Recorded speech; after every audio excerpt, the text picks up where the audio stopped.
పోలీసులు ఎంత అవగాహన కల్పించినా lucky draw, easy money, chits, scheme పేర్లతో మోసాలు మాత్రం ఆగడం లేదు. అమాయక ప్రజలను టార్గెట్ చేస్తూ చిన్న మొత్తాలతో ప్రారంభించి పెద్ద మొత్తాలు వసూలు చేసే కొత్త మోసాలు వెలుగులోకి వస్తూనే ఉన్నాయి. అలాంటి మరో భారీ మోసం ఖమ్మం జిల్లా సత్తుపల్లిలో బయటపడింది. శ్రీలక్ష్మి లక్కీ డ్రా పేరుతో భారీ మోసం సత్తుపల్లిలో వెలుగులోకి వచ్చింది. చిన్న మొత్తాలతో ప్రారంభించి పెద్ద మొత్తాలు వసూలు చేస్తూ ప్రజలను మోసం చేసిన ఘటన స్థానికంగా కలకలం రేపుతోంది. ఖమ్మం జిల్లా సత్తుపల్లి పట్టణంలోని గాంధీనగర్ ప్రాంతంలో శ్రీలక్ష్మి లక్కీ డ్రా అనే పేరుతో ఓ స్కీమ్ను యాతాలకుంట గ్రామానికి చెందిన గోపి అనే వ్యక్తి ప్రారంభించాడు. మొదటి వారం కేవలం 20 రూపాయలతో ప్రారంభమైన ఈ స్కీమ్ ప్రతి వారం మొత్తం పెంచుతూ చివరి వారం 300 రూపాయలు చెల్లించేలా ప్లాన్ చేశారు.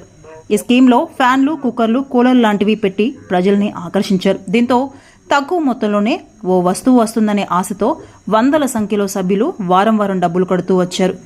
20 వారాలు పూర్తయ్యాక కూడా ఒక్కరికి కూడా లక్కీ డ్రాలో పేరు రాకపోవడంతో బాధితులకు అనుమానం కలిగింది. దీంతో నిర్వాహకుడిని నిలదీశారు.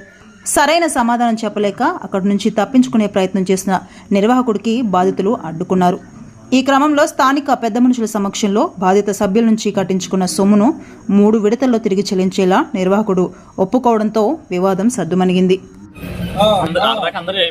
అక్కడికి వచ్చాక క్లోజ్ అయ్యి ఆపేసి ఇప్పుడు ఏంటంటే కొంతమంది ఉన్నారు అక్కడ దాకా అందరికి తగిలికి ఇప్పుడు ఉన్న వాళ్ళకి వాళ్ళకి ఇవ్వాలని ఉంటారు కదా, కొంతమంది ఉంటారు కదా, పర్మిషన్ ఇవ్వలేదు. ఇంటికాడ ఆడోళ్ళు పక్కన వేరే వాళ్ళు అడిగితే ఇక ఇంట్లో మా ఆడోళ్ళు మొదలు పెట్టుకుంది కదన్నా. తను మా ఆవిడ వచ్చేసి హైదరాబాద్ వెళ్ళిపోయింది. ఆమె ఒక డేట్ చెప్పింది, చెప్పమని చెప్పాను నేను. ఆమె ఇట్లేదు. ఇప్పుడు వాళ్ళు నా దగ్గరకు వచ్చారు. నేను ఒక డేట్ చెప్పాక నేను పలానా డేట్కి ఇస్తాను చెప్పి నేను చెప్తాను. బిజినెస్ చేసుకున్నా కట్టించుకుంటాను. 10 తారీఖు 2 కార్డులకి ఇస్తానని చెప్పాను. అర్థమవుతున్నాను. నేను వదిలేదు ఏంటన్నట్ట 2 కార్డులు కట్టించుకుంటూ వెళ్తాక అని చెప్పేసి అంటున్నాను. కట్టించేస్తాను వారానికి.